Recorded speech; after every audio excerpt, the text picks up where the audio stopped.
সম্ভবত আমার চ্যানেলে আমি একের পর এক এই ভিডিওগুলো আপলোড করছি কিনা জানি না। তো অনেকেই বকাবকিও দিচ্ছেন, অনেকেই মির্জাফর বলছেন, অনেকে অনেক ভাষায় বলছেন, কিন্তু আমি যেটা বোঝাতে চাচ্ছি সেইটা আসলে অনেকে বুঝতে পারছেন, আবার অনেকে বুঝতেও পারছেন না। যে কোনো ক্ষত শুকানোর জন্য একটু সময় লাগে। এটা আপনি অতি দ্রুত কোনো রকম ভূমিকায় চলে গেলে সেখানে ঝামেলায় পড়বেন। আবার অল্প পানির মাছ বেশি পানিতে পড়লে ছটফট ছটফট ছটফট ছটফট করে পরিবেশটারে আউলাই ফেলে, আর এতে হয় কি হিতে বিপরীত হয়। আমরা ক্ষতের কথার যে অংশ বললাম সেটা হচ্ছে ছাত্রলীগ গত 16 বছরে যা করছে পজিটিভ কাজের তুলনায় নেগেটিভ কাজের পরিমাণে বেশি, প্র্যাকটিক্যালি হচ্ছে এটাই। সো তাদের এখন সময় হচ্ছে নিজেদের ভুলভ্রান্তিগুলোকে যাচাই বাছাই করে অদূর ভবিষ্যতে বাংলাদেশে সুন্দরভাবে যদি রাজনীতি করতে হয়, যে নিষিদ্ধ ট্যাগ লাগিয়ে গেছে সেখান থেকে বের হইতে গেলে অনেক পথ পাড়ি দিতে হবে ভালো কিছুর মাধ্যমে।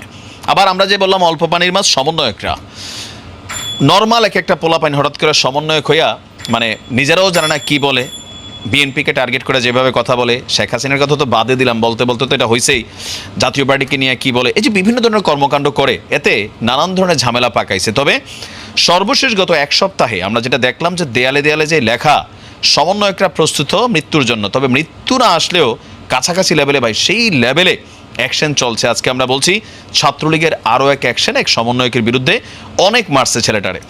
পাবনার ঈশ্বরদীতে বৈষম্য বিরোধী আন্দোলনের কি বলা যে আরেক সমন্বয়ককে পিটিয়েছে নিষিদ্ধ ঘোষিত ছাত্রলীগের নেতাকর্মীরা।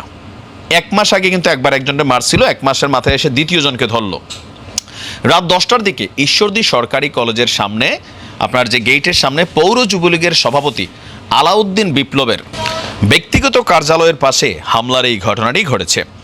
আহত ইব্রাহিম রহমান তিনি হচ্ছেন আপনার একজন সমন্বয়ক, যার বয়স 21। তাকে লোহার পাইপ দিয়ে গিরায় গিরায় জয়েনে জয়েনে স্পর্শকাতর অংশে ব্যাপক আপনার নির্যাতন করা হয়েছে। ইব্রাহিম শহরের পূর্ব টেংরি এলাকার বাসিন্দা ও পাবনা সরকারি এডওয়ার্ড কলেজের অনার্স বর্ষের প্রথম বর্ষের ছাত্র।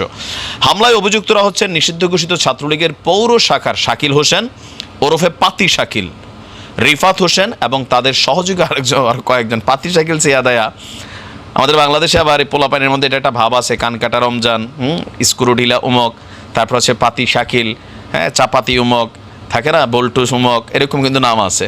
তো আহত সমন্বয়ক বলছে তার বন্ধু শান্তকে নিয়ে সরকারি কলেজ গেট সংলগ্ন চায়ের দোকানে তারা চা পান করতে যায়। এই সময় অতর্কিত পাতি শাকিল ও রিফাতের নেতৃত্বে বেশ কয়েকজন লোহার পাইপ, চাপাতি, পিস্তল হাতে তার উপর হামলা করেন এবং সেখানে তারা পিটিয়ে ইব্রাহিমকে আহত করে রাস্তায় ফেলে দিয়ে যান। এই সময় শাকিল পিস্তল বের করে ইব্রাহিমকে গুলি করার চেষ্টা করে, কিন্তু দোকানদাররা অস্ত্রধারী শাকিলকে বাধা দেয়। পরে তাকে উদ্ধার করে ঈশ্বরদী উপজেলা স্বাস্থ্য কমপ্লেক্সে নেওয়া হয়। আর চিকিৎসক যিনি আছেন তাবাসসুম স্বর্ণা, তিনি বলছেন ইব্রাহিমকে ব্যাপক মারা হয়েছে। তো পরবর্তী সময় চিকিৎসা দিয়ে বাড়িতে পাঠানো হয়েছে। আর আমাদের ওসি ইনচার্জ শহীদ ভাই বলছেন হামলার খবর পেয়ে ঈশ্বরদী সার্কেলের অতিরিক্ত পুলিশ সুপার তিনি আপনার ঘটনাস্থল পরিদর্শন করেছেন। অপরাধীদের ধরতে আপনার অভিযান শুরু হয়েছে। গত বছরের 21শে ডিসেম্বর দুপুরেই ছাত্রলীগ নেতা শাকিলের নেতৃত্বে 7-8 জন বৈষম্য বিরোধী ছাত্র আন্দোলনের আরেক সংগঠক তানজিদুর রহমান দিহানকে পিটিয়ে আহত করে। তার মানে পাতি শাকিল পাবনাকে গরম করে রাখছে ছাত্রলীগের এই নেতা। তবে পাতি শাকিলের দিনও ঘনায় আসবে। এখন যে ঘটনাগুলো ঘটছে, যদিও তারা আত্মগোপনে চলে গেছে, তবে পাতি শাকিল সাবধানে থাকতে হবে, কারণ পাতি শাকিলকে যে কোনো সময় গ্রেপ্তার করবে।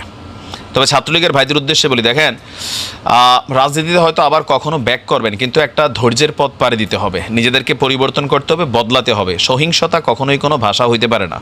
হ্যাঁ, সমন্বয়করা অনেক জায়গায় হয়তো কিছু বাড়াবাড়ি করছে, নতুন নতুন দায়িত্ব পাইছে, ক্ষমতা মানুষকে আউলায়, কিন্তু আপনারা আপনাদের জায়গা থেকে ধৈর্যের জায়গাটা রাখতে হবে। কারণ একটা দুর্ঘটনা ঘটলে বা আপনাদের এই সকল কর্মকাণ্ডে অনেকে কিন্তু বিপদে পড়ে।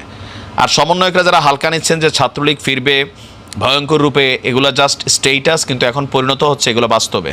নিজেরাও সাবধানে থাকবেন, আর কথাবার্তা বলার সময় নিজেরাও সবাইকে সম্মান শ্রদ্ধা দিয়ে কথা বলবেন। ভালো থাকুন। আসসালামু আলাইকুম।